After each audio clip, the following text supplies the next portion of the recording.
歡迎大家收睇呢一輯嘅《我從佛法中獲得了驚人的利益》。今一集嘅嘉賓咧，我請嚟嘅係一個佢當其時20幾歲已經身家過千萬、呼風喚雨嘅一個嘉賓。但係咧，佢曾經亦都試過一無所有，跌落人生嘅谷底。佢唔單止過住糜爛嘅生活，佢仲想尋死。咁呢一位嘉賓係邊一位呢？我哋有請佢出嚟好嘛？好，歡迎今日我哋嘅嘉賓黃子誠。子誠你好。你好啊！好多謝你出席我哋今次嘅訪問。多謝你請我哋上嚟訪問。我記得咧，你同我傾偈嘅時候咧，你就講咗一段，就話你以前係一個職業賭徒。咁我就想好奇問下你啦，點解你會揀咗呢一份工作？所謂工作為職業賭徒咧，係即係咪好好揾嘅咧？嗰陣時，我諗啊，我係自細都好中意賭錢。細個咧，可能受到屋企嘅感染啦。我爸爸係好中意賭錢嘅，日賭夜賭咁嘅。咁就細個發覺原來可以透過賭錢就可以得到一啲財富。自細就好希望發達㗎啦，因為細個實在太窮啦，好辛苦。咁發覺原來賭錢可以令我致富喎，咁我就好勤力去鑽研呢個數學呢方面啦。咁啊細個已經幾歲，我諗8、9歲啦，發覺原來賭錢咧可以喺啲牌度畫啲手腳出術，就可以包贏嘅喎。原來賭錢係要加啲技巧嘅。即係好細個已經即係有呢啲古靈精怪嘅嘢喎。可以咁講。咁大個咧，即係喺你嘅所謂嗰個職業賭徒嗰個生涯入邊咧，咁即係你係點樣去即係處理嘅咧？你點工作嘅咧？係咪都係即係有啲欺騙嘅成分嘅咧？唔係嘅，因為咧就出咗嚟做嘢啦，就揾到份賭博嘅工作喎。咁嗰陣時係94年啦，嗰陣時已經17,000蚊一個月嘅啦。哇，好犀利係！係啊，咁嗰陣時咧就係公司係請我翻嚟炒賣呢個恒生指數期貨同埋期權嘅，俗稱呢個期指啦。咁我哋作為一個職業賭徒嚟講咧，要贏錢咧，其實唔賭博，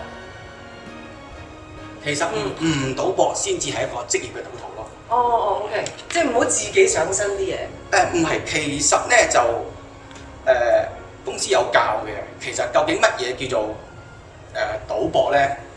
其實50% 嘅贏面輸面咧就叫賭博啦。咁你低過50% 嘅賭博咧，就唔叫賭博啦。就可以我哋叫佢做慢性自殺咯。因為你讀書嗰陣時學過呢個 probability 啦、機會率啦，你長賭喺蝕底嘅方面都係一定輸嘅。咁我哋作為一個職業賭徒咧，係佔咗你個便宜嘅，即係我哋個贏面係大過50%嘅。就好比啲人去澳門啊，或者去賭場賭錢咁啦。其實個賭場唔係同你賭緊錢㗎，賭場係做生意。佢係佔咗你，佢抽水嘅，佔咗你幾多%嘅毛利㗎。所以其實佢唔怕你精，唔怕你靚，最驚你唔嚟，因為佢係做生意，佢唔係同你賭錢。唔好記住，你去賭場，其實你根本唔係賭錢。你係去慢性自殺。我聽你咁樣形容一段，都覺得你即係當時好似好專業咁樣喎，係嘛？即係而且咧我相信喺一啲咁即係快速嘅行業入邊咧，會唔會係都係真係有好大嘅壓力嘅咧？即係咪好似哇打仗人哋好似股票市場咁樣嘅咧，日日都好分秒必爭嘅咧？都會㗎，十足人哋。之前香港人都講過田雞歌咁，秒秒鐘即係10萬8萬上落，唔係講笑，真係秒秒快起上嚟，真係幾廿萬上落都有嘅。所以壓力都好大，因為佢根本就係一個殺戮嘅戰場，唔係你死就我亡，我要奪去你嘅身家。OK， 哇！你用到呢啲詞真係好強烈啦，即係殺戮嘅戰場，唔係你死就我亡。咁呢個壓力即係我諗我未必自己幻想到。嗱，我自己本人咧。對於即係解決壓力嘅時候咧，可能我會去打下羽毛球啦、游水啊咁樣。咁我又想請教你啦，咁你點樣去舒緩你嘅壓力嘅咧？當時其實有時都承受唔起咁大壓力，因為一輸親隨時100幾十萬一日嘅，喺當時100幾十萬係一個好大嘅數目嚟㗎。咁發覺原來當你接觸賭博之後，個人會變得迷信咗。譬如會揾啲風水師傅啊，睇下風水啊。去下泰國揾下白龍王啊，澳門揾下盲公劍啊，甚至乎做一啲我哋俗稱除邪嘅工作咯，除邪嘅事情咯，令到自己行翻運。啲行家介紹咗之後咧，原來去按摩啊、桑拿啊，即係揾個女嘅嚟推一推啊。譬如你朝早輸得好多錢啦，你下晝即刻就去揼邪骨出一出，即係啲邪氣，翻嚟又會贏錢喎。咁佢久而久之咧，就染上咗呢個揼邪骨嘅呢個習氣。OK。咁啊，贏唔贏、輸唔輸都自動會去㗎啦，變咗。即係 OK，呢個習氣我諗會唔會係即係唔淨止係所謂揼邪骨咧？會唔會仲有好多其他嘅惡習咧？你係指邊方面咧？即係揼邪骨之外？呢個真係要問你喎，子成。即係我未試過去你哋講嗰啲地方啊。咁咧就咁其實揼下邪骨咧，發覺原來直接去下夜總會咧，揾個小姐咧。即係正所謂叫過一棟啦，我哋叫做。咁翻嚟個運氣又係會好咗嘅喎，慢慢咧就染上咗呢個叫做咩啊？叫做即係色情啦，比較色情啦，比較淫邪啦，或者如果我哋用呢啲詞彙，即係可唔可以用淫邪去即係形容呢件事咧？喺當時又唔覺得係咩淫邪，覺得男人好正常嘅。OK， 咁好啦，經歷咗呢啲即係一個咁糜爛嘅生活啦，我哋話即係可能有賭博啦，哇，甚至可能去好多色情場所啦，呢啲咧，咁我就更奇怪啦，點樣或者係一個乜嘢嘅事情因緣去令到你又會有學佛嘅咧？點解你會慢慢入咗佛門嘅？其實最主要係喺08年咧，嗰個金融海嘯咧，就一鋪過幾乎清袋咁滯咯。咁就輸到差唔多冇晒嘅時候咧，好在嗰陣時都識得及早收手咯。咁就都荒廢咗10年8年嘅時間唔做嘢咯，遊手好閒，因為仲輸剩少少錢啦，喺度慢慢搣咯。咁就成日翻大陸啊，飲酒啊、捱夜啊、溝女啊、一夜情啊。咁就過一啲好頹廢嘅生活咯。咁當時個心情其實好低落嘅，因為由一個好有錢、好高峰嘅，突然間跌到冇晒咧。其實有好多行家都跳咗樓㗎啦，我哋都要做白金，但係自己都好想去死。其實係諗住使晒嗰100幾廿萬就算㗎啦。我記得喺傾偈入邊咧，你有同我提過一件事。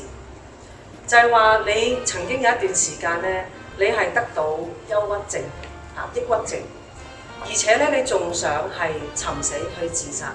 呢一段古仔，你願唔願意同觀眾一齊分享？咁我諗，我不嬲係有啲抑鬱症，成日都想尋死嘅。係啦，點解？因為我細個咧就喺屋企親眼見到姐姐吊頸而死嘅。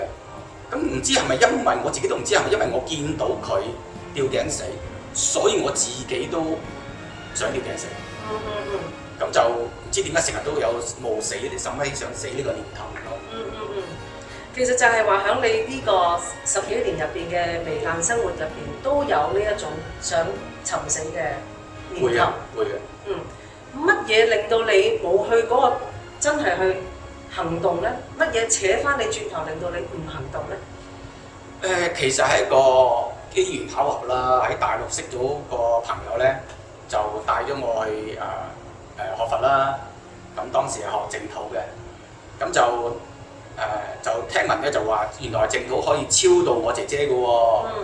咁就基於想超度姐姐啦，就開始咗呢個學佛啦。咁但係當時咧，其實嗰個學佛咧就唔係話真正學佛嘅，其實係做一啲法會啊、超度啊，俾錢多啲，咁就寫個牌會大啲啊，咁就去超度姐姐嘅啫，冇真正認真去學嘅起初。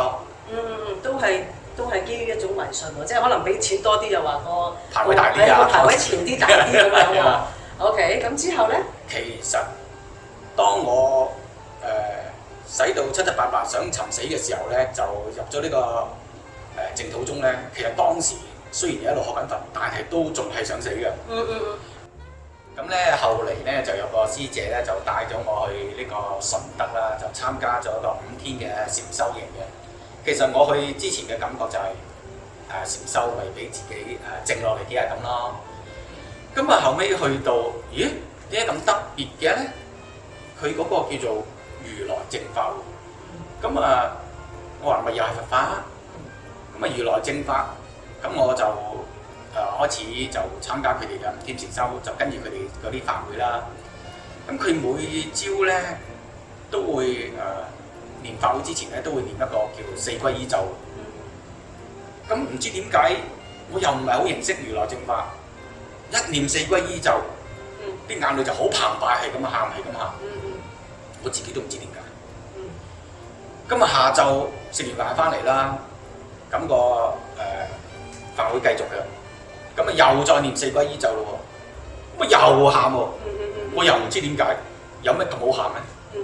點知5日就喊足5日，自己都好莫名其妙，唔知點解自己會喊。總之一念四皈依咒我就喊噶啦，嗰種感覺好特別啊！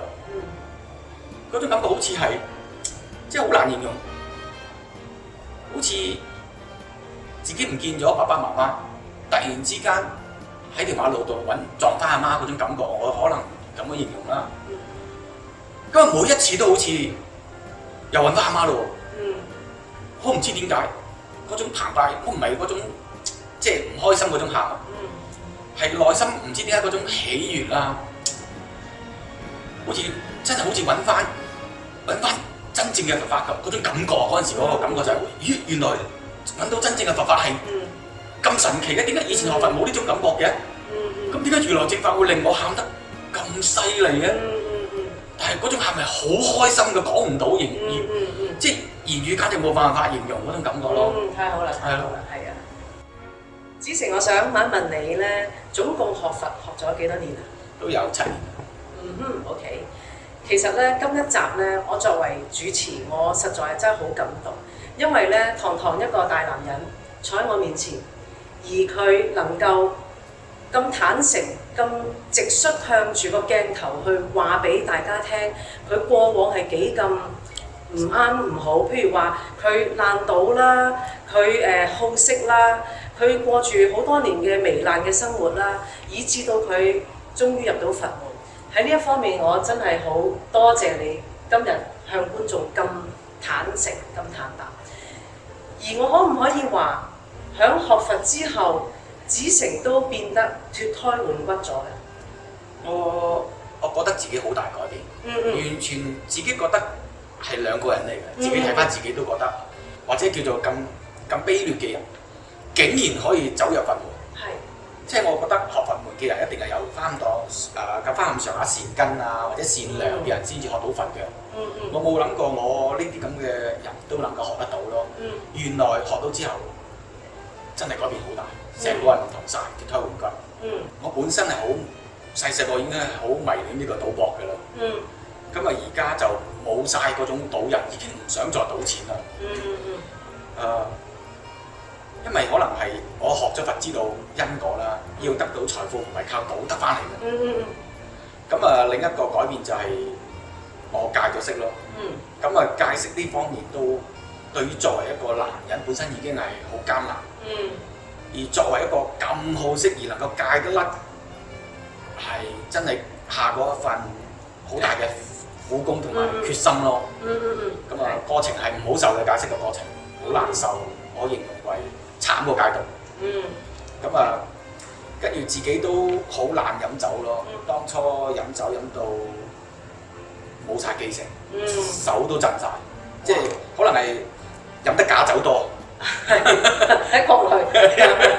係啊，咁戒掉咗呢啲咁嘅惡習之後咧，成個人基本上係改變晒嘅。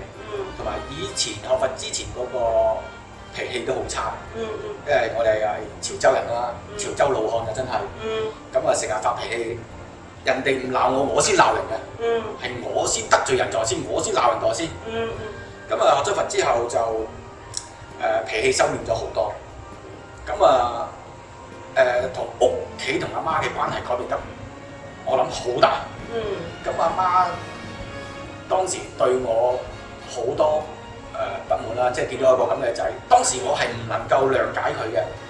同阿媽咧就不斷有好多嗌霎嘅。咁我嗌霎得幾犀利嘅。即係你覺得佢你，成日話你唔諒解呢一點。係啊，因為我嗰陣時已經好悲慘咯，佢仲要再嚟我，所以嗰種嗌交係驚天動地嘅嗌交嚟嘅。基本係隔離屋都好擔心，成日拍門，擔心我哋會搞出人命。即係個關係搞到同阿媽關係搞到好惡劣咯。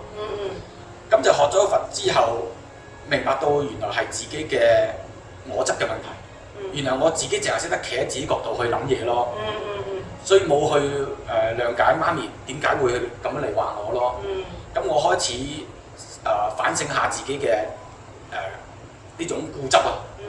咁就原來好多人際關係原來同固執都好有關係。咁我開始反省咗之後咧，就學咗佛之後，亦都懂得去孝順父母啦。咁同阿媽嘅關係係修補得好緊要㗎，變咗而家淨係攬住睇電視㗎。